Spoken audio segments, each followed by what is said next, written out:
Folgare, whoa, cantare, whoa, whoa, whoa, whoa. What's going on, everybody? Welcome back to another coffee Q&A. Sorry about the little bit of technical troubles. We're having a little bit of technical troubles lately. This is the third of technical troubles, but I think we got hopefully got that worked out. But thanks for tuning in. Good to see you. Sorry about the jumping around this morning, but Q&A aloha to you. Mom, always good to see you. So today we're talking about America's favorite coffee. This is the coffee that America likes to wake up to, right? This is what we all know, Folgers. If you're of any age living in the United States, you know Folgers, right? And so we're going to get into it. Maku, good evening to you as well. Now, this whole episode started because here in the United States, whenever you're working in the food service business, you have to get something called the Serve Safe certification. And this is certification where you learn about the different food hygienic practices, sanitation, things like that, especially things related to foodborne illnesses, pathogens, as well as now perhaps intended contamination of the food chain through things like terrorism, right? So actually, that's like the newest thing in the instruction. And so nationally, you have to be certified every 3 years, every 5 years. In Maryland, where I live, you have to be certified every 3 years. So even though you have a 5-year certification nationally, the state of Maryland doesn't recognize it after 3 years. So every 3 years, we have to go through this whole process where we go to a recertification class. We sit there for a whole day. We go over all the materials, and then we take a test. And happily to say that I passed. But at the facility that we went to, Devin, how are you, man? Good to see you. At the facility I went to, they had a break room. And so we went down to the break room and had a coffee. And that's what led us to here, because this is what they stock their coffee with. Actually, the coffee that they're using is actually this Folgers Classic Roast in the frack packs. And frack packs are these bags. Whoops. This is what happens when you don't have the time to actually figure out what you're doing. These frack packs are designed to hold a certain amount of coffee that you'll just basically open up, put into a filter basket on your drip brewer, meaning your drip brewer, the type, a big bun or something. Let's actually see how much goes in here with our lovely fellow Tally Pro. So there's about 40 grams. We're going to presume 5 grams of coffee here. 40 grams of coffee, 5 grams of coffee, let's say presume 5 grams for the bag, 40 grams or so of coffee. Now, this is the thing, 40 grams of coffee. This is typically to make a 48-ounce coffee brew, right? Typically, a lot of the coffee urns are 48 ounces. Some maybe 64, but typically 48, especially the ones you have at home. And so this is using a ratio of just under 1 gram per finished ounce, when we typically use a ratio of 2 grams per finished ounce. And I got to tell you, even brewed just as one frack pack, that coffee that we had at this facility was pretty rough. Like, I was like, oh my gosh, this is pretty bad. I went with Matt. Peter, good morning to you. Or good evening to you. Hola to you. Hola, buenas noches. And, my friend Matt, who's also in the coffee business, and it was a coffee that you wanted to add cream and sugar. And actually, they had some of those international brand, creamers. So I got the vanilla. The French vanilla, and I mixed in with mine. I was like, oh, you know what? It's kind of fun. But it does make me wonder, well, we'll get into that in a moment. Let's go into it. So what I have here, for the past several years, I've been planning to do a video about how to get the most out of your Mr. Coffee. And the Mr. Coffee, the typical one you buy at like Target or Walmart for like $20, it's been everywhere in America. Like, you've seen it. If you grew up in America or you lived in America, you've seen the Mr. Coffee. It is one of the most unique and ubiquitous coffee items in the United States. But I was thinking, what about a video to make the most out of your Mr. Coffee? And this was actually part of that. I bought one of these first when I first was going to make the video, and then I didn't make it because everything else was happening. A year later, I was like, okay, make it now. And then I bought more coffee because I was like, well, maybe that's not so fresh. But I thought, let's go into this now and have a look. So this is the Folgers, and we're going to look at their expiration dates. At the bottom of their packaging, they have these. Oh, it's upside down. These information dates, and this one, best if used by July 23rd, 2023. So July 23rd, 2023. This one, best if used by February 19th, 2024. Okay, and then this one.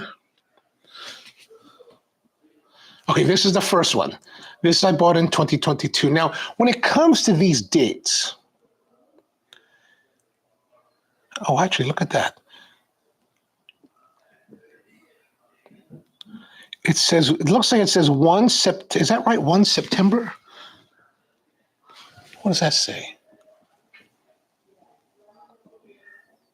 Oh no, that's just a different number, but it does have a time, 11:47, and this one is 2:20. So I would have to look on. I didn't realize this, but this would probably be some way of identifying what batch number this coffee came from, so we could probably target down to the actual date that it was manufactured. But typically when it comes to coffees, like let's say with Starbucks, for example, if you go to the Starbucks store and you buy a bag of Starbucks, you're going to look at the bottom. It's going to say a best use by date, which gives you a particular date, probably about 6 months from the time that you buy it. So for example, if your date was today, October 8th, 2024, chances are that typically means that coffee was produced and roasted on October 8th, 2023. So usually about a year, and a lot of places will have their distribution systems. It takes about 6 months to get to the facilities, as well as to get through the previous inventory. So by the time you get it, you have about 6 months to use it. So we're going to presume these are all the same. So 2022, so means was manufactured in 2021. This is 2023, 2022. This is expiring in February of this year, so this would be 2023. This is the newest. We're going to go through all of them and just see. And then this one, our frack pack, was actually, oh wow, best if used by 2025. June 2nd, 2025. So now I took this class like 2 weeks ago, or the middle of, so maybe, almost a month ago, the middle of September. So this was manufactured, wow, just in June. So this is only a couple months old.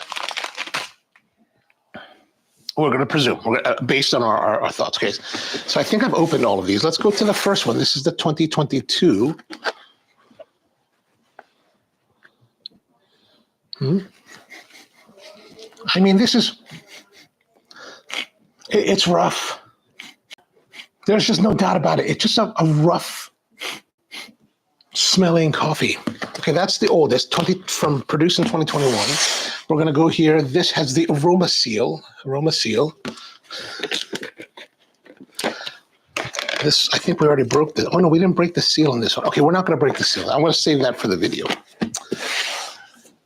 Let's go to this one. We're going to jump now 2 years to 2023 manufacturer. This expires 2024.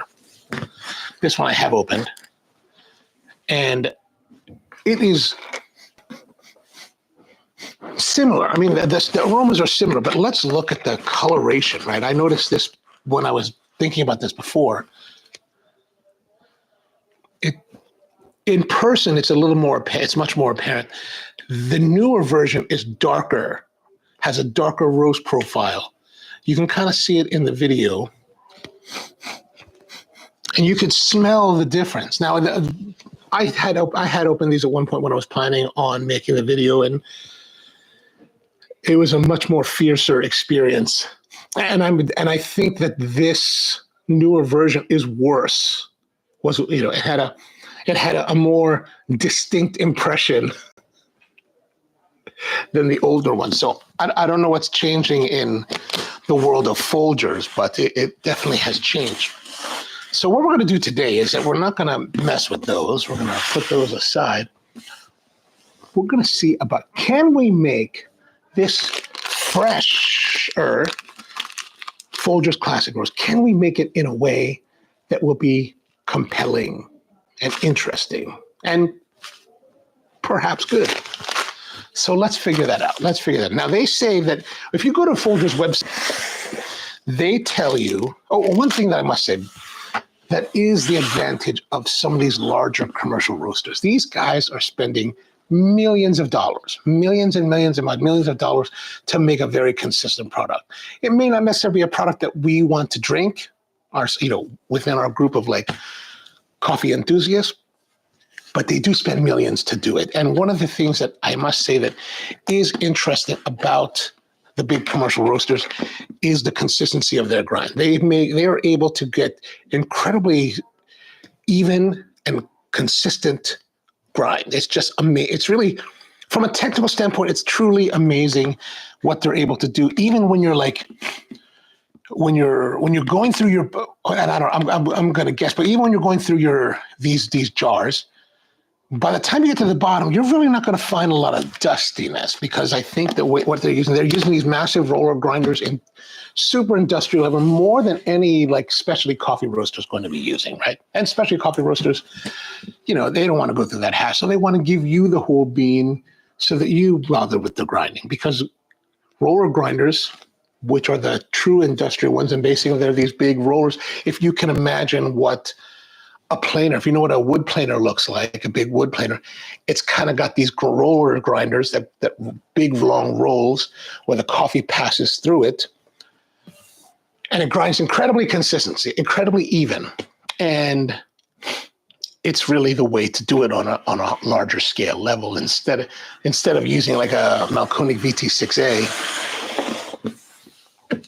you'd use one of those. But incredibly expensive, and they're doing it at a very large scale. So that is something that is truly remarkable about something like Folgers. And, Folgers in many respects is like the Budweiser, right? They're taking coffees that are somewhat disparate, I imagine, but they're able to create it's not so consistent. These two are wildly different, but they're able to produce a relatively consistent product year after year, regardless of crop.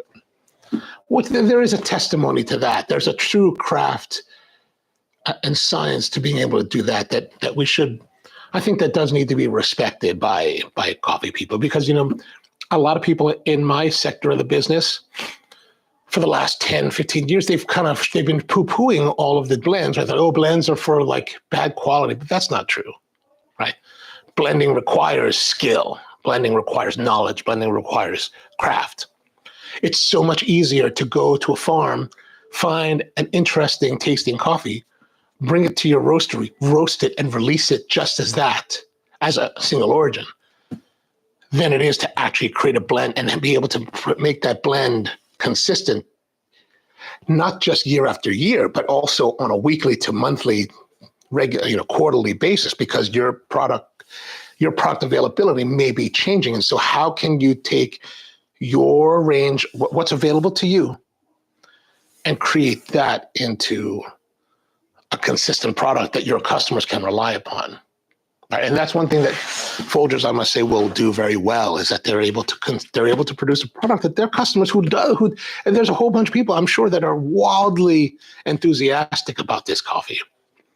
They're able to satisfy those people consistently in and out year after year, and you can, and now one thing you can do as a producer, as someone that produces coffee or produces any kind of product, when it comes to flavor, you can change your flavors. Because what I was told by food scientists many years ago, you could change up to 10%. And most people will not notice. So as long as your changes are very small, incremental, let's say you change 2 to 3% a year, most people will never notice that until like maybe at the end of 10 years, you've changed your whole blend 30%. You've changed your whole experience 30%. Or you could go even more rapid, but as long as you're under 10%, most people will not be able to taste that. So I thought that was a really interesting thing. Anton is with us. Every time the stream buffers because of my bad internet, I say, I hope I don't know if it's, I have no idea if it's on your end or my end, because it takes so long for this thing to launch when we're launching that I wonder, are we buffering or? Marcus is very true. Just like the wine blends, it takes skill to get, that's the one thing when I really started thinking about it when I was learning years ago when I was learning about wines, especially champagnes. And I would like Domaine Chandon, and they had, I think it was Domaine Chandon that had a place in Napa. And I remember going there back when I was in college, and I was like, and they were talking about how they were taking the fresh juice, the relatively fresh juice that had been through the primary fermentation, very young wines. They were like tasting them and then blending them with that, and they were blending them with in mind of like a year later, they were going to be a certain style. They had to fit the house style. And I was like, what? You're taking this juice, this grapes, this freshly fermented wine that has a very, raw flavor and experience, and you're figuring out how to blend those in a proportion to get to this point a year later after it's been sitting in oak or whatever it's been doing for that time, and it's been riddled in. If you I don't want to say riddled, but it was just like, what? Like, to me, that was truly amazing, truly amazing. And I think that's done in a lot of different products. So I think, while we may think terribly of the Folgers, and rightly so, there has to be some respect for that, I think. Peter says it's on my end. We were all stuck inside. Yeah, I'm sorry. I wish I could do something.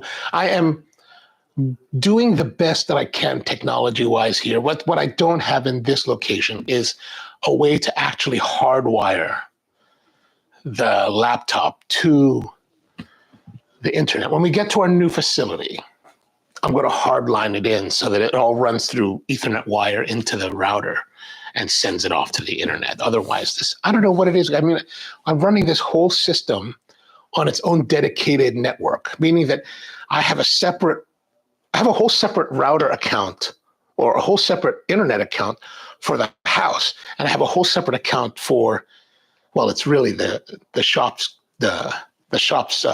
account, not really the YouTube channel's account, but they're separate. This is the only thing running on the network at the moment. And I don't understand why it always kind of like bogs down. So my apologies on that. My apologies. I will be working on that as soon as we can. All right, so let us go here. Now, if you go to Folgers' website, they will tell you for every 6-ounce cup you want to make, you need 1 tablespoon of coffee. So we're going to try that. We're going to take our classic roast here. So as it says here, for use in commercial brewers, home brewer results may vary. Yeah, I guess that's because they're I don't know what they're doing. It's just the amount, probably the amount. I guess they want to caution people against putting this whole bag in their home brew, which may be too slow or whatever and may overflow and may not also have the same temperature. Like if you put this in a Bunn commercial urn brewer, that's going to appreciably deliver you better consistently hot water over your home brewer. However, the way home brewers are designed now, they're super clever. There is a guy on the internet, and I learned this from him. Gosh, what is his name? He's a technology YouTuber, really kind of, he goes really deep into everything. But if you run a search on, I think, coffee kettles or hot coffee kettles, he's this American guy, wears a jacket, I mean, he's like a younger guy, but wears a jacket, has all this 80s technology on the wall behind him. But he goes into like why Americans don't use the European style water kettles to boil their water. A later video is about the boiling system they use in Mr. Coffee type brewers, which is really, I think when he explained it, I was like, wow, that's really kind of ingenious. So the water that's coming up, that's percolating up into your basket should actually be right around 200 degrees because it's actually being boiled in this heater, this thermal block, as the water is flowing through. And the reason that it percolates up is because it hits the boiling point and the pressure in the tube pushes the water up and into the basket. And I was like, whoa, that's pretty wild. That's pretty wild. Whereas in a commercial machine, what's happening there is that you have in many commercial machines, you actually have a tank that is filled with water that is now being heated. And once that water is heated to the temperature, the machine will hold it at the right temperature. When you add water in, whether you pour it into the reservoir or if you hit the button and the valve opens and lets cold air in, what happens is that cold water displaces the hot water.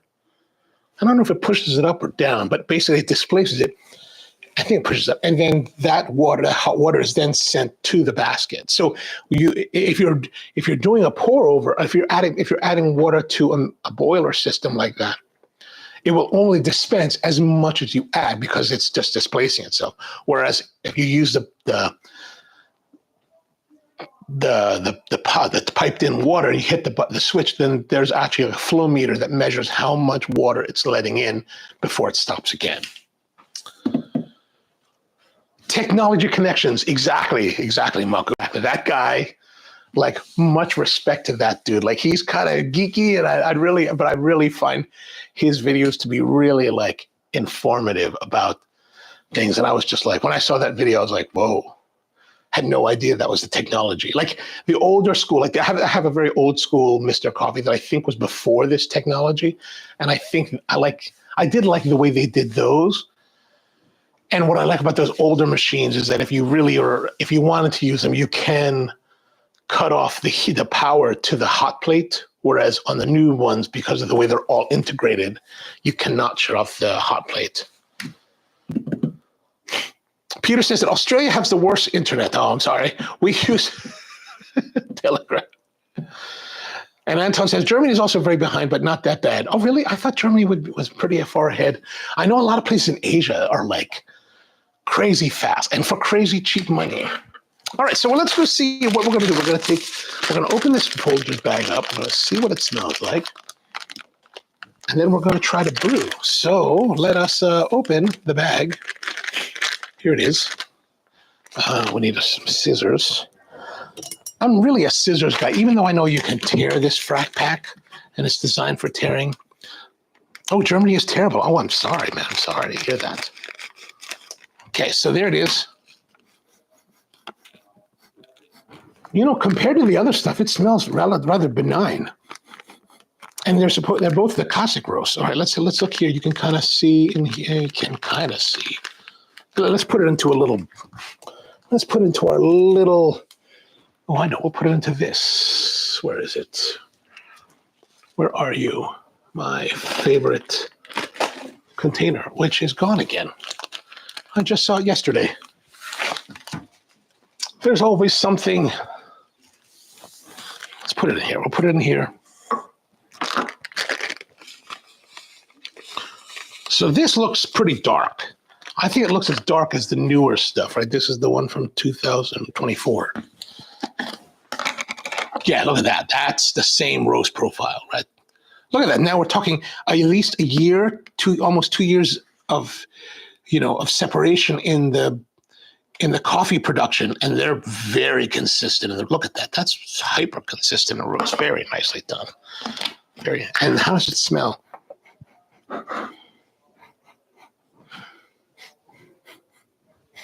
This has a harsher sharpness to it than this one. This is definitely a lot more benign. It's probably closer to this 2021 production.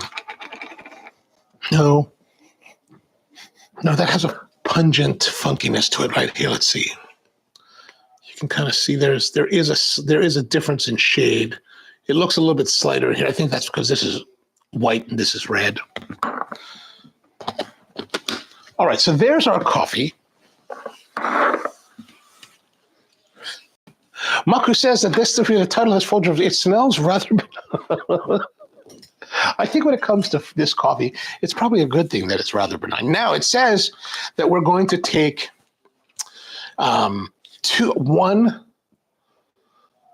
tablespoon per 6 ounces. We're going to make a 12-ounce cup as we always do, so we're going to need 2 tablespoons. So let's go here. Now we're just going to take a regular tablespoon. This is kind of a regular tablespoon. Let's see. Oh, milliliters. What do we have to do? We have to switch. Turn the knob. Grams. I'm going to put that in there. 7.3 grams.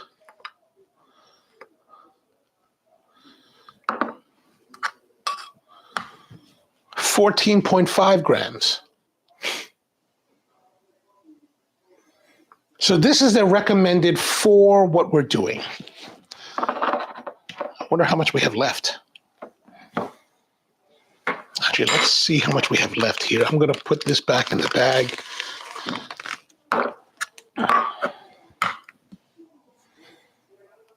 How do we tear? Oh, tear. Okay, 29. We have plenty to try another round in case we want to do that, which we might. Okay, so they say we have 14 grams.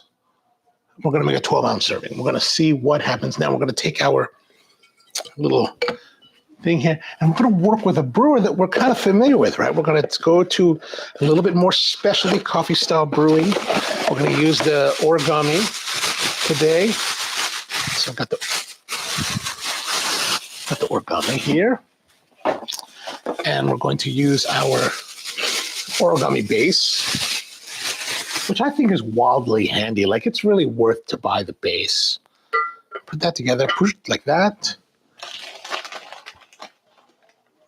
And then we're going to use the origami filters. We're just going to give this Folgers the full-on treatment of like pampering. This is full pampering for our full jarre. Put that in there. Okay, we've got our 14. Okay, so let's go back here. Let me think about this. Oh, I got to make sure the water's back to a boil. Okay, we want to tear. We want to change the mode. Brew assist, right? Brew assist. 1 to 16. I think we're doing a 1 to 10. Let's put this in here. 232 water, 1 to 16. What if we go higher? 239. No, we want to go down. We want to go down. No, we want to go up. We want to go up. 290. Wow, it won't even allow us to go past 120. So this is what they recommend is more than one.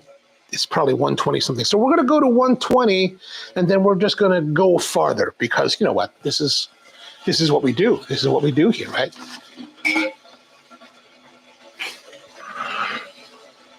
Empty head that says, "Man, Folgers used to smell so good." I don't. To be honest with you, when I was in that age when Folgers was, I just wasn't. I wasn't even drinking coffee. I don't really know. But I would love to. I would love to believe that it was lovely smelling. Peter says digital nomads are moving to Asia because it's cheaper and fast. Yeah. I hear like when I talk to my cousins about how much they're paying for internet in the Philippines or friends in like Thailand or Japan. I'm like, and the speeds they're getting, like what? $150 a month, and we're only getting 5 up, maybe 30 to 35 down. I'm like, oh. Here in America, and I'm like, oh my gosh, man! And my friends are getting like 80. You know, they're getting crazy rates for like $40 a month.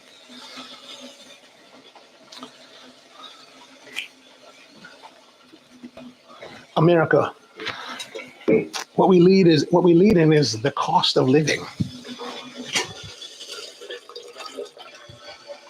Speaking of good YouTube, I've been watching this guy's channel lately. Actually, since yesterday, I've been binging his content for the last like 24 hours.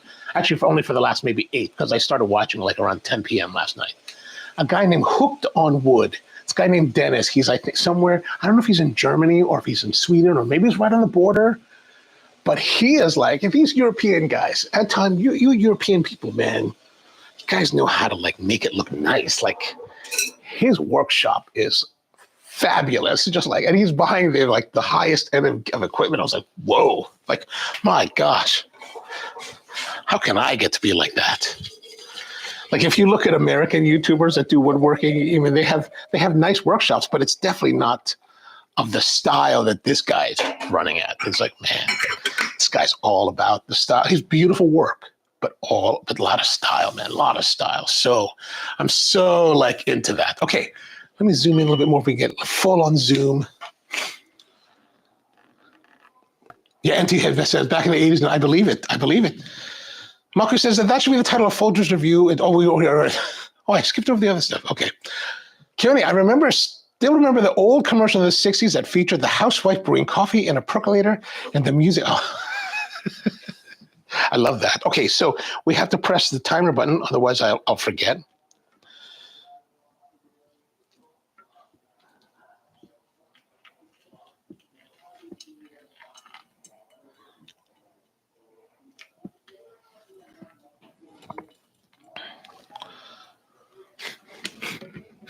Now, when wet,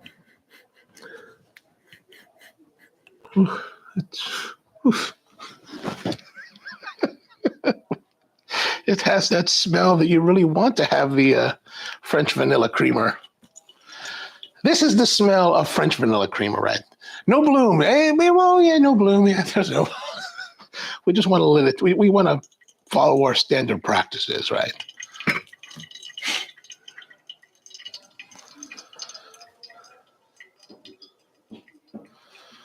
Anton says it's kind of a shame considering you guys had the biggest tree. We chopped them all down. I think I chopped them. Although the tree that the new bar is coming from, that was pretty big. Like, evident, the original piece that I got, it was a piece of white oak, and it's about 2.5 inches thick, 38 on one end, 18 on the other. I think it is. That was still with the bark and the sapwood. So I did cut it down, thinned it out a little bit. It's probably 36 on the end now, but I did have to cut it down to even it out. And I was planning only like a 10-foot bar or less, and something that would be movable, like on casters. But then when I got this slab, when my friend offered me this slab, it was like, evidently it's really rare to find white oak past 12 feet. And I was like, so 19 feet is epic. And I was like, so after we trimmed it, so I was like, oh man, I guess I can't. I mean, I feel bad to cut it down. My friend was like, yeah, do whatever you want with it. You want to cut it down, no problem. But I was like, man, it's just like, that would be so, it feels wrong. It feels wrong. So I'm like, okay, we're just going to reconfigure and use it. But now it's right now, the finish length is now 17.5 feet. Oh, what am I doing? Why am I here? We need to see the brewing. You see enough of my face. All right, so 167 grams, 2 minutes, 23 seconds. So we're a little bit slow compared to how I normally brew.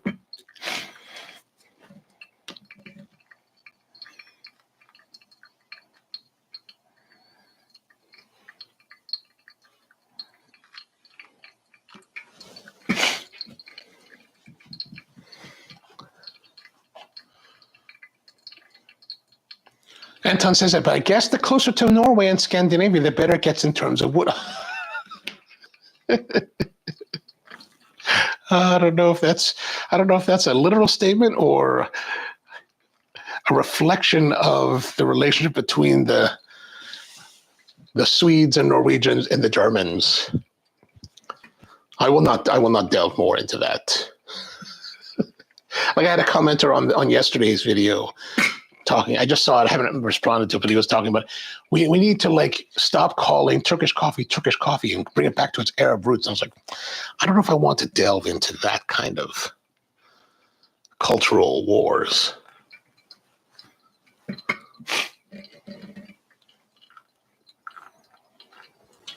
Like I said in yesterday's thing, I'd always thought it was kind of Turkish coffee, and so when I was talking with Steve Dadaklian from Beatles Leatherworks when we were shooting those videos, I asked him, because he calls it Armenian coffee, and he's very adamant about calling it Armenian coffee, even though the style is very very similar and very much shared with Turkish coffee. And then as I was putting the video together, learning about the history of the Armenians and the Turks, it became very apparent why.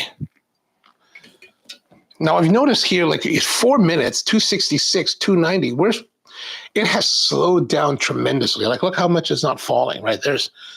I'm guessing that there's a lot of, I was talking about the grinding earlier, and now I guess I have to eat it, but there's finer sediments that are clogging the filter. Maybe they're used to 5 minutes.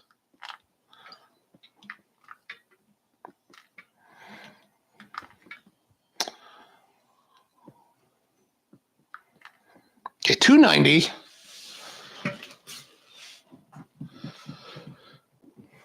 Yeah, MT says that this must be a low micron filter. This one is, I thought this is just, I think this is just our standard one. This is the one, this is the only origami paper, labeled branded paper filter they had at Tokyo Hands when I was there. So I guess this is the model number 993-00188. Peter says, not called Turkey anymore, it's called Turquia. Turquia. I don't know, when I was there, I met a beautiful, beautiful girl there. And she didn't only speak English. I couldn't speak Turkish. And gosh, wow. She was an incredible, incredible woman. Okay, where are we? We're here, waiting. Good. All right, so this is the 1:20. Now, not the ratio that they say. What I want to do is I'm going to take this. We're going to put this aside for a moment. We're going to taste this brew. We're going to taste the brew. Let me preheat the cup here because it's kind of cold. What I'm going to do is I'm going to take a sample, we're going to taste, and then we're going to push it all the way to 350. Oh. All right, here, let's.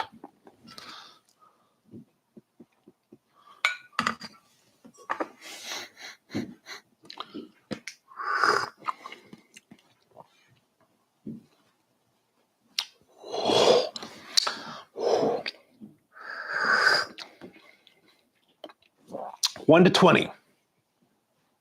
Wow. Oof. Oof. Kind of rough. Okay, let's go to our ratio. This is their ratio. Wow, man, this is really coffee that it.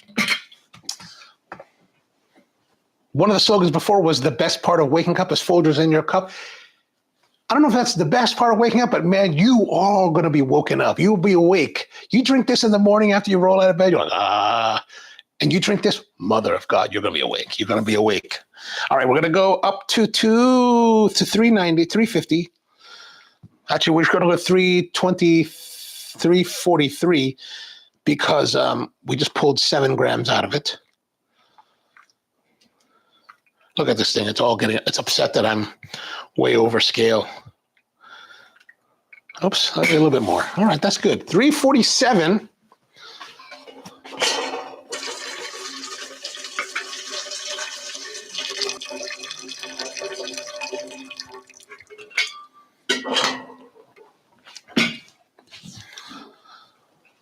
It's going to take a little while for that to brew down.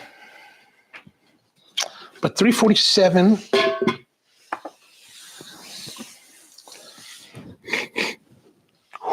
Man. Marcus says Folgers because cocaine is illegal. Get the milk and sugar ready. I still have some more of this pumpkin spice, pumpkin puree.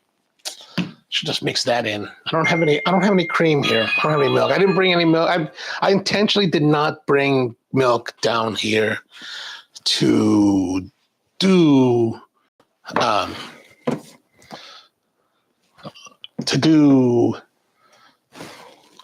call that back over. To do, I don't know. Oh, I just actually not bring milk to do because I did not want to what is it? I did not want to. Sorry, I need to just check this.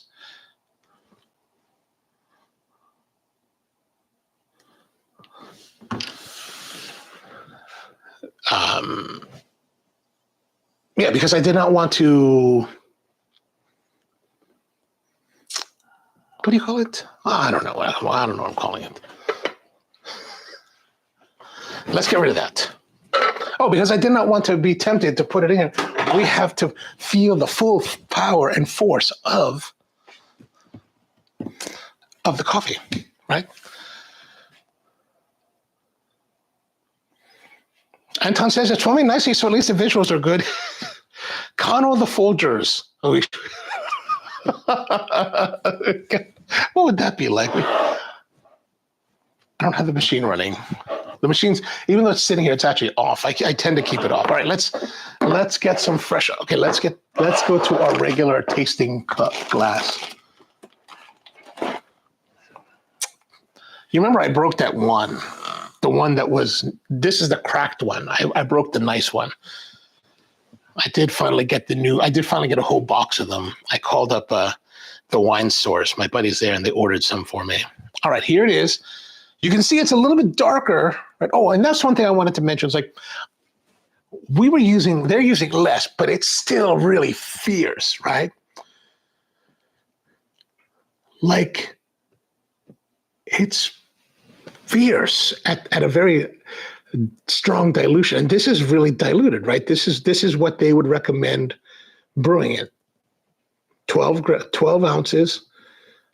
Was it 1 tablespoon per 6 ounces, so 2 tablespoons for 12 ounces, so 14 grams for 350 milliliters of water.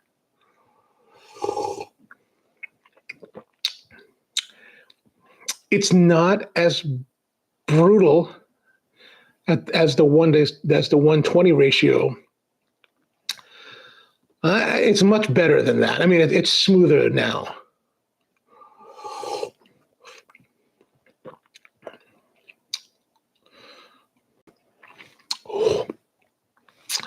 I don't know, man.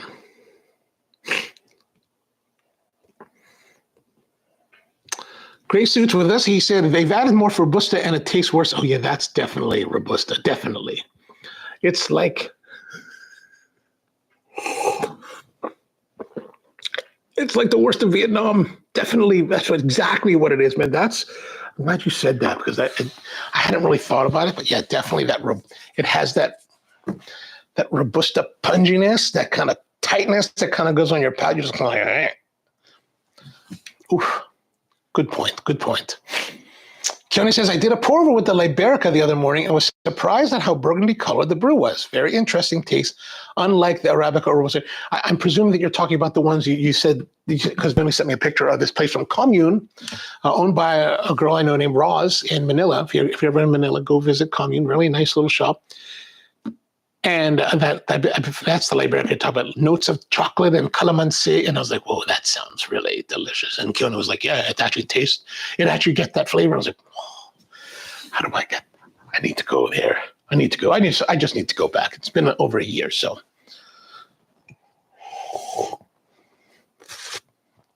Man. It's rough, man. It's rough. Even though it's more diluted with the extra water, it's definitely rougher. Mamma mia. So let's do one more. Just for S&G. We're going to do another brew. This time we're going to take our coffee. I'm going to keep that much as our reference point. I'm going to keep this much as the reference point.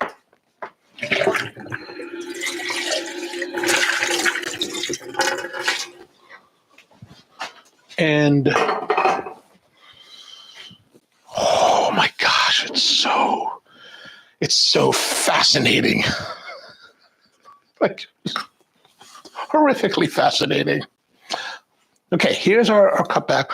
Now let's go back to our weigh mode. Tear that out. Now we're going to go to, what do we normally do? 24 grams.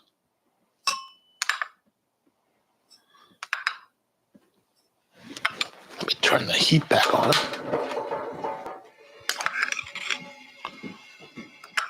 Oh, I don't feel so well.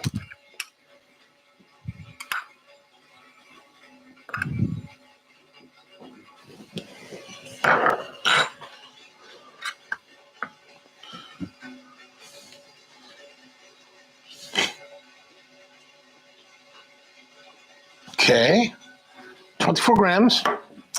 We're going to need our brewer. Rinse this out. Brewer's back. Origami, rinse that out, it's back.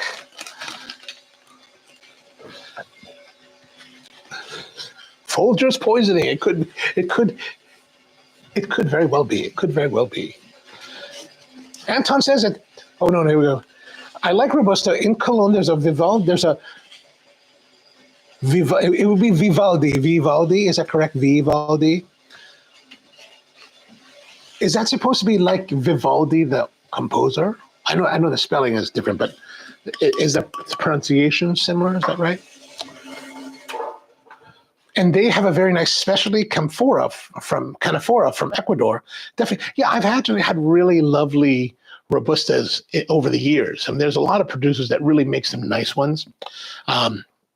It's just, majority of the production in the world is going to be not so nice. I mean, that's true even with Arabica. So it all depends where you're sourcing it from. Yeah, Gray Suit says that they changed their profile in the last few years. Oh, yeah, I think I can see that between the 2021 roasted and the 2022 or 3 roasted. It was, when I first did that, I was like, oh my God, it was really a markedly different change in a direction that I would prefer not to go. Peter says, I ordered some Huehuetenango green beans from Guatemala. Do you remember what place or what region of Guatemala? I've had some really recently that were really nice, really nice. Dylan says, how does the liquid smell? I think I'm getting used to it, but kind of not so nice. Like how you smell coffee and you're like, oh, I want to put that in my mouth and like slosh it around and maybe rub it on my body. This is definitely not that. This is way like if you're a coffee enthusiast and you're smelling this, like you don't want to drink it. Like you just don't. It's not terribly pleasant. All right. What am I doing here? I'm like totally mucking things up. Okay, I need to take this back out because I need to there's so much rigmarole that I have to do with this fellow. It's cool. Don't get me wrong. It's cool, but like, okay, we got to change modes to brew assist. Then I have to tear everything out, pour it in, shake it. Now change the ratio back down to, we're going to go there, 150.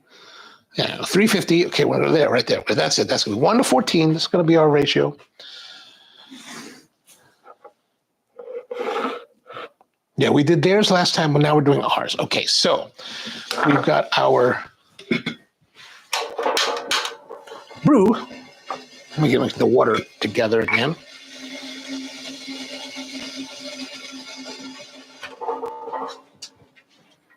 Yeah, I feel kind of funky after drinking this coffee. Like I feel like there's like tightness right here, tightness. Okay, we're ready. We're ready, right? We're ready. Okay, let's ready. Now, just need to press this button. Everything's ready. Okay, here we go. Here we go. Will we get a bloom? Will we get a bloom? Come on, bloom. No, no bloom. Just total collapse. But we're getting total saturation, 96.9 grams. We're going to let that draw. Wow, we're really going fast now. It feels like we're going fast. Remember the last brew we did with this? It's kind of getting all like holy in there. Why is it getting holy in there? What's going on there? Channeling, you don't see that normally. Let's go around the edge to push that closed.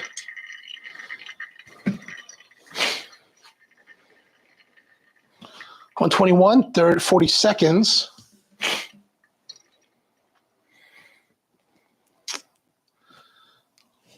Anton says, yeah, but they named their cat Vivaldi, so that's why they named their shop after. Okay. But I mean, did they name the cat Vivaldi after the composer? Or does Vivaldi with the W-I-E have a different meaning?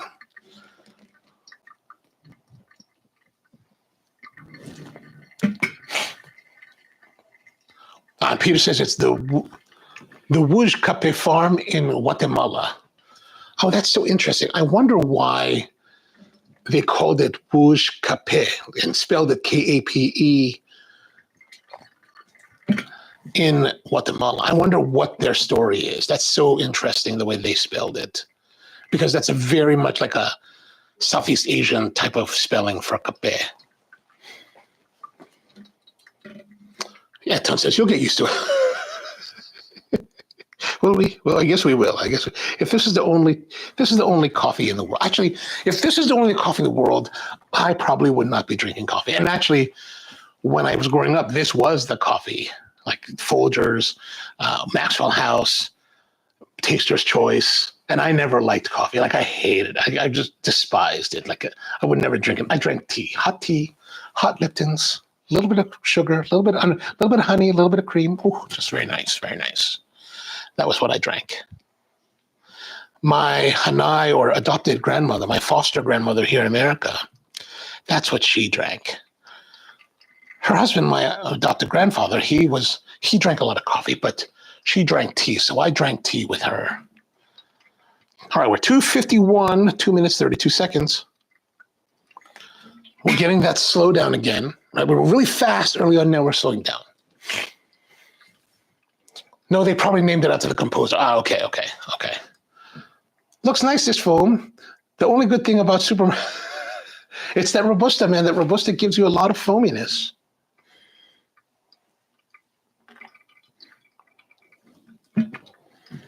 $2.85.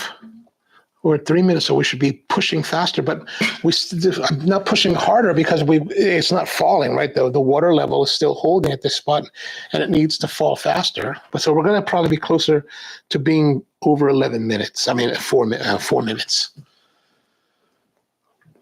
Anton also says, the coffee my colleagues buy at work is so bad, it doesn't even foam. Oh my. No brewing technique can save that.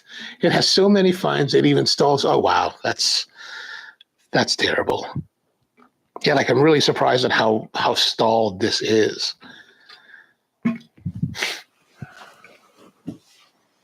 339, 343. There we go, 350. All right, gonna let that continue on. We're almost there. We've got all the dispensed, but it's still gonna probably be about I'm gonna say 430. Closer to 430, 425.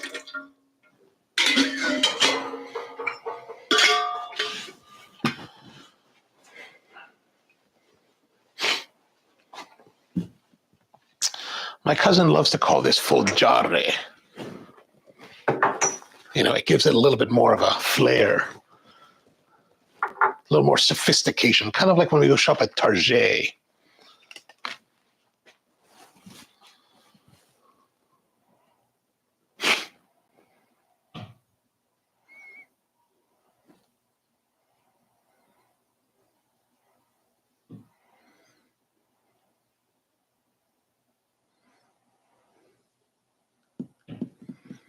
All right, looks good.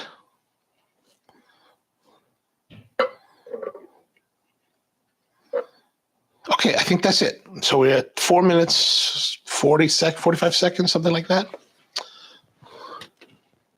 Let's get rid of that. Take that off. Let's have a look at our elixir here. Oops, not that one. Let's use our big cappuccino cup. Let's do some preheating on that thing. I gotta remember for tomorrow, we're gonna have to brew some Ugandan coffee because tomorrow is Ugandan Independence Day. 62 years after they broke away from the United Kingdom, become their own sovereign nation. And the reason I know about this is because I've been invited by the Embassy of Uganda to come to their Independence Day celebration tomorrow in Washington, D.C. So I'm going to go do that, but that's not till the afternoon. So we'll still be on for tomorrow. All right, let's have a look here.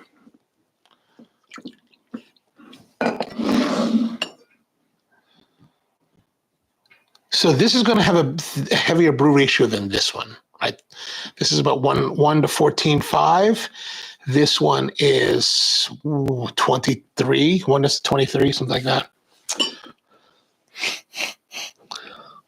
This is what we would brew it at if we were brewing this at Spro.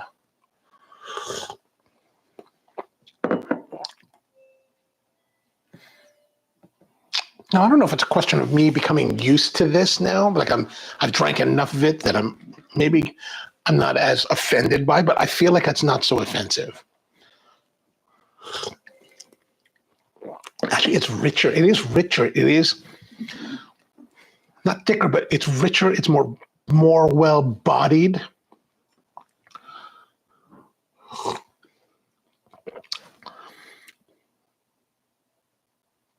You know, this is lighter, thinner.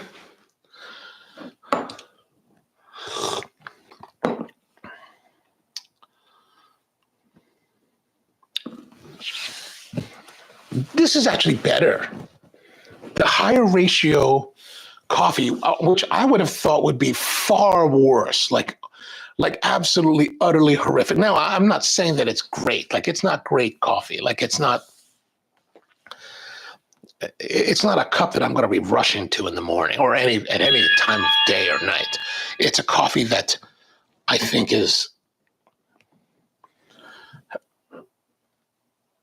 it shows better than the lighter roast, than the lower ratioed coffee. It just shows better. There's more body, there's more complexity, there's more depth to it, where this is very thin and shallow. And I think I also think my palate is now becoming more desensitized to the horror of this coffee.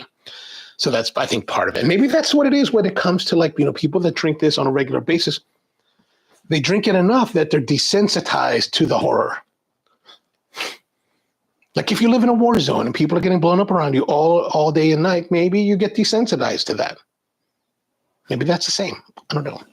Okay, that's probably in poor taste. Anton says, when the drawdown is finally done, the surface of the bed is shining like a mirror. And the preheating is the nicest thing anyone has ever done for that.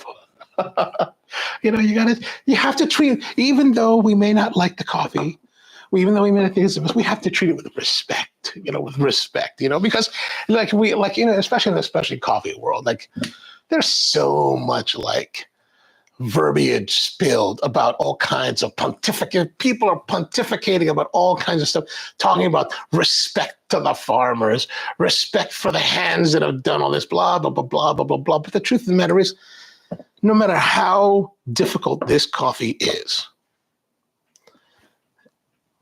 the production of this coffee is not materially different than that geisha that my friends paid $20,000 per kilo for, right? It's still produced probably in some land somewhere where somebody running around having to handpick the coffee, somebody that actually, you know, and I think the truth of the matter is that even with, like, production like this, and I would say that I'm going to venture to say that if I went to places like the highlands of Vietnam, to the place where this stuff is grown probably at whatever, we tend to think that this is probably, you know, nobody cares about it, that nobody, you know, it's just whatever. But I think that if we flew to Vietnam and went to the region that this is grown, went to these farms, I think we would find farmers that actually cared about what they're doing.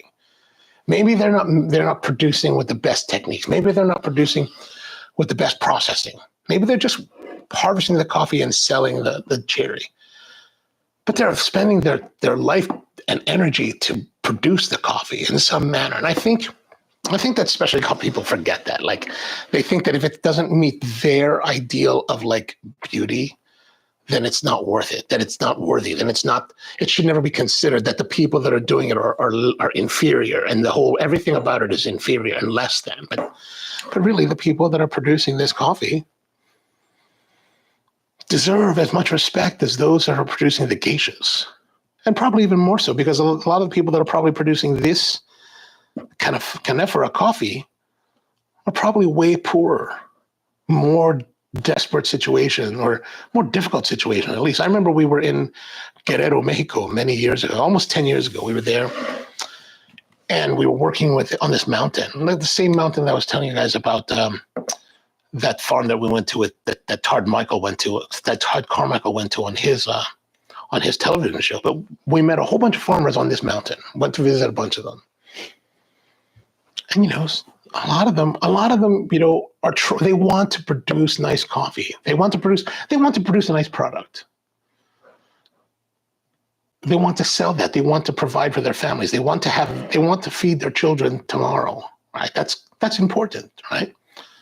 Just like anyone else, anywhere in the world, they care about the safety and security and hopefully the future of their children and their families. They just want the better for them than anyone, than anything else, right? That's what they want. And, and they're, of course, people with more limited means, right? So for them, it's like, okay, they're producing this coffee, but they can only produce a certain level of coffee because this is what they have available. This is the resource they have available to them. So, let's say their coffee is like maybe 81, 82. And they want a certain price for it. As a Western buyer, if you go there, and I know people do this, right? They're like, well, we'll give you more. We'll give you, 25 cents, 30 cents, whatever differential more if your coffee can be 85, right? Now the potential to get there, the potential to get to 85 is there. However, in order to try to achieve that 85, we'll take another 2 months or 3 months of time processing, drying, sorting, everything to get to that 85. And, for maybe 25 cents or 30 cents more per pound. But the caveat to that, which is great, but the caveat to that is, as the buyer, if you don't hit 85, I'm not going to pay you the differential. And it's like, well, here's this guy that needs to feed his family. Really, he needs to feed his children tomorrow, not 3 months from now. So does he sell to the coyote who's coming there tomorrow that's going to give him cash at a much lower price for his cherry? Or is he going to try to process this coffee with resources he doesn't necessarily have or probably doesn't have at all to try to get your 85 and get your price differential, right, to get a little more money? But if he doesn't hit it, you're not going to pay him. And you'll pay him whatever you would have received before. So this is kind of the issue that a lot of farmers will face in the world with, especially with specialty coffee buyers, right? And I'm not a big fan of that kind of practices. Like if I'm gonna ask a farmer to take on additional risk, I want to help to mitigate their risk. Like when we asked these farmers a few years ago to produce this coffee using a method that they knew how to do, that they could do, that they did for their own personal coffees that were left over. I said, let's do that next year. We'll do this process, but I'll guarantee your production, meaning that whatever you produce, I'll buy so I bought the production ahead of time, a year ahead of time. I said, I'll put up the money for you to produce it. And I'll take all the coffee, and I'll take the coffee no matter how it comes out. Like I know the producer, they're going to produce a very nice quality product. I was 99.9% sure that my product will be perfectly fine. But there's always that chance that it could go wrong. And this is a producer I had relations with for several years by this point. But the point is that, if I'm going to ask them to take on this kind of unusual amount of risk, then I'm going to mitigate that by paying for it. And I told them I'll take delivery of the coffee regardless. If it goes completely pear-shaped and goes south, I'll take delivery of the coffee still. I'll still be able to use it. But I think to me, that's where the ethical part of coffee buying has to come in.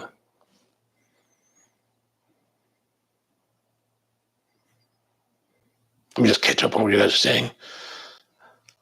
Devin says that I had some pre-ground coffee that smells lovely and very good with milk, but very harsh. And and I think that there are coffees there and these coffees do benefit from having maybe some milk and sugar added to it, because it just softens that bitterness, right? I think when we have a lot of bitterness and things, I think the milk, what is it, the globules or whatever the stuff in the milk, Empty Head's much more of a scientist than I am. So I think there's probably some kind of scientific reason why the milk softens those harsher characters. And the Kano will fix it. We should go back to the durian again. That's what we should do. Anton asks, what brewing temp did you use? With these coffees, I am torn between low temp for brew quality or high temp to intentionally mute the flavor. So the temperature that we probably, so if you remember several weeks ago, we did a kind of an informal test where I took the water, brought it to a hard boil in the big kettle, poured it into the Hario Fit kettle, used the temperature gauge. We used the ThermaPen, and brought it down to 204 degrees before we started pouring. Then we tested it. I think I shoved it in there. I used I can't remember if I used infrared or not. And the brew temperature, the water in the bed was actually 183 degrees.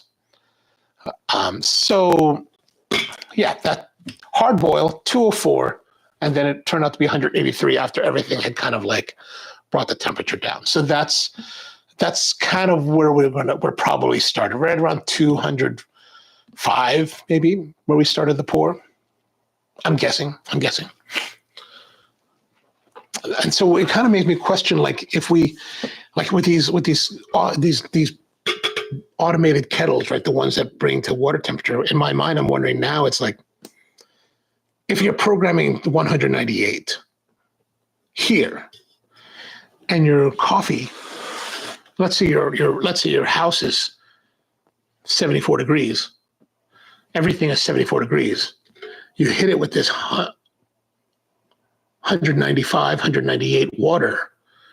It's going to dive it down below even further, right? Because everything is absorbing the heat. Everything's absorbing the heat. Your coffee, your filter, the brewing vessel, especially if you're using a ceramic vessel or some kind of heavier piece, it's going to absorb some of that heat. So I don't know if we talk about brewing at like 200, at 198 or whatever it is that people are specifying. I don't think we're actually brewing at that. I don't think that is the temperature we're brewing. These are my theories. Anton says that people who drink this coffee they're just told that it's good and they believe it till they try. Yeah, I agree with you. But I also think that, today shows something that I think maybe is part of that equation, is that, as we got to this cup, okay, that's appreciably worse now. But as I've been drinking it more, I think I've become more accustomed. My palate had become more accustomed to the flavor, so that when I finally got to this, it wasn't so bad. But now that I've been talking for a few minutes and not drinking, that first sip is still pretty rough. So perhaps, the more that people have been drinking this, like if you have this in your house and this is what you're drinking every day, you're going to get used to it. And that's why, I think your point is true about it's good and they believe it till they try another coffee. This is why people that say, people don't know good coffee. And I say, I think they do know good coffee. They just never tried it, right? So that was one of the things that Spur that was always really important for us, is that we want the guests to come in and try the coffee, which is why we don't go into a lot of preamble, a lot of talking about, if you go to some coffee places, the baristas want to talk at you for hours on end about how beautiful the coffee is. I don't want you come to my shop. I'm not going to talk to you about the coffee. Would you like a coffee? Sure. Here you are. Have a great day. Enjoy it. Hope you enjoy it. And I don't have to tell you that it's a good coffee. You're going to know that. Anyone, and by you I mean anyone, has the ability to discern quality. They just have to be exposed to it. If you're not exposed to it, how will you ever know? Right? I was just, my whole obsession lately has been woodworking tools. This last 2 months. And I just saw an ad yesterday. I just saw this blurb about this one tool I'd never heard of. And I started reading about it, and I was like, oh, there's a whole world of this tool. This not Festool. Like Festools I've known about for a long time, but this other brand, kind of like, it's got this yellow and blue pattern on it. But evidently it's widely well regarded, and like in this niche of like, I think it's automotive polishing or something like that. And I was like, huh, I would never know about it unless I was exposed to it. It's just like the Festool stuff. If I had never been exposed to it years ago, I would never have known about it. I would only know about Makita, DeWalt, and Rigid, right? So it's just a matter of being exposed to something.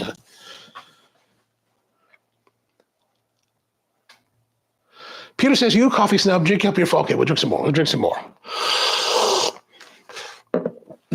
I spoke to a farmer in Bali. He said coffee put his children through school. Yeah, I mean, that's the whole thing. It's like we want, I mean, coffee people, farmers, producers, they're like everyone else. They just want what's good for their families, and I think that's one of the biggest problems in the world today. And I don't know, I say the world, but really I mean America, right? I think America's we're kind of crazy here, because I think we lose sight of the fact that all people want, wherever they are in the world, whether they're these Palestinian people getting wiped out by Israel, whether they're these, Latinos trying to cross the border, dying on the way here, or wherever they are in the world, man, all they want is something better for their children.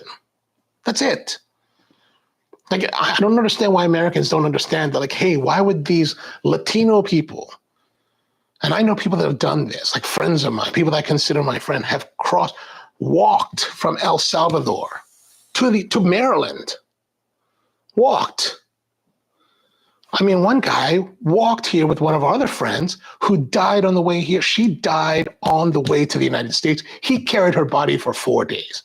You know what, man? If anyone is willing to go through that, and I remember one time I'm flying across to California, and we're flying on this over the Southwest. We're flying over like New Mexico. We're flying from Houston to LA.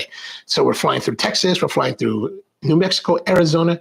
And I was sitting on the left side of the plane, which is where the border is. And you look at the frontera, and it's all like sandy desert. And I think, man, if any of these mothers are crossing that because they want to come here, then hell, come to America. We've got plenty to give you. We've got plenty to share.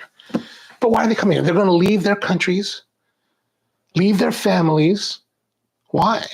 Because they want something better for them. And why can't we understand that? Especially when we talk about being of Christ, right? People always talk about being Christian. I think they would kill Christ if he was alive today, talking what he talks back then. Anyway, that's too much. This is a coffee show. Anton says, Kaffee Macher from Switzerland even go to the effort to buy facilities and homes for the farmers. Wow, that's awesome. That's amazing. Long-term investment to produce greater quality. And I think that's important to invest with the people that you work with. I think that's a wonderful thing. Anton says, I would try around 191 pouring temperature for this coffee. I would also, so one thing to keep in mind with that 191, I think it's worth trying, totally worth trying, but just, I think also to keep in mind, like once the water, if you have the water at 191 in your kettle, by the time it hits the coffee and starts to really brew the coffee, I think it's going to be lower than that. So if you want to be in 191, there has to be a way to figure out how much hotter you have to have the water. Maybe Empty Head knows how to figure that out. There must be some kind of Pythagorean theorem or formula to do that. I just learned how to figure that out with the Pythagorean squaring, just like the guys at the wood shop were teaching me that. I was like, oh, interesting. See, while we talk about this and you guys are enthusiasts for coffee, I'm also becoming an enthusiast for woodworking. So I'm like learning so much from these older guys that have like a lot of experience. I'm like, oh, interesting.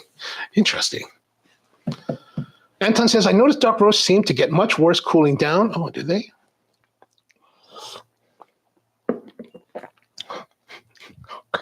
It's really, I'm going to have to go get a donut after this.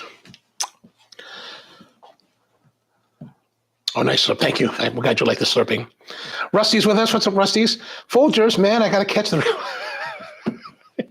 It's been quite an adventure, I got to say. Anton says, well, I don't care what temp the coffee is when it soups around. I just go for one variable, like, oh, understood. Respect to that, respect to that, respect to that. When brewing with the switch, I let the kettle hold the temperature between pours. Ah, very good, very good, very good. That's a good idea. Put the kettle down. Which kettle do you have? Do you have the fellow, my nemesis?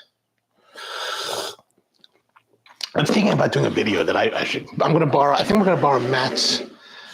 Matt has the Stag EKG. I'm thinking about making a video about why I hate the EKG, just to see if it, because I think, I just think it'd be kind of funny. Not that I hate the EKG for everyone, just for myself, just to be clear. All right. Oh my gosh, we're already over an hour. All right, so time to go. Back again tomorrow with, we're going to be talking about things from IKEA. I think that's what we have, right? IKEA. Products from IKEA to enhance your brewing experience. I think that's what we're going to be talking about.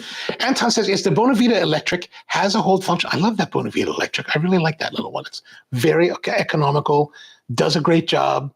The pouring style could be better. The ergonomics could be a little bit better, but I think for the money, fantastic, fantastic. Unfortunately, it overshoots temperature sometimes, but I'm going to run with it till it breaks. Yeah, actually, what I find to do is that I'll just take the cap off, and that will dissipate the heat rather quickly if you're trying to dive it a little bit. If I was to buy a kettle now, I would get the Time More Fish. Oh, I have not seen that. All right. Mom, have a nice day to you. Peter as well. Anton, always good to see you. Rusty, sorry you came to join us a little bit later. Keone and everybody, good to see all of you. Back again tomorrow, same bad time. Have a great one.